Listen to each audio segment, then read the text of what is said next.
আপনারা কি রাজধানীর হাজারীবাগে কখনো জুতা কিনতে গেছেন? যদি না গিয়ে থাকেন তাহলে আপনাদের একবার যাওয়া উচিত।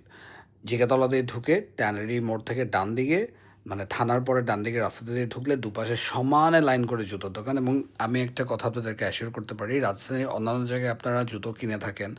বড় জায়গায় কিনেন, মিডিয়াম জায়গায় কিনেন কিন্তু সব জায়গায় কিন্তু ফুল লেদার দেয় না বাট ওদের লেদারটা কিন্তু কোয়ালিটি আসলেই ভালো।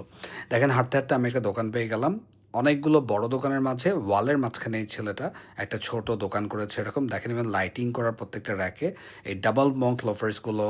তারপরে আপনার বিভিন্ন নর্মাল লোফার বুটস দেন পাঞ্জাবির সাথে যে আমরা যে মোকাসিনগুলো পরি সেগুলো তারপরে হাফ লোফার্স তারপরে আপনার ট্যাসেল লোফার্স ইভেন হর্স বেল্ট লোফার্স ওর কালেকশনগুলো কিন্তু অল্প হলো আমার বেশ ভালো লাগলো এটার নাম নাকি লেদার কিং ছেলেটা বললো নতুন করেছে দোকানটা এবং কোয়াইট ওয়েল ইকুইপ দেখেন মানে রোড সাইডে একটা দোকান কিন্তু খুব সুন্দর সো আপনারা সবাই রাজধানী হাজারীবাগে অন্তত একবার আসবেন জুতো কেনার আগে এবং এখানে ডিফারেন্স আপনারা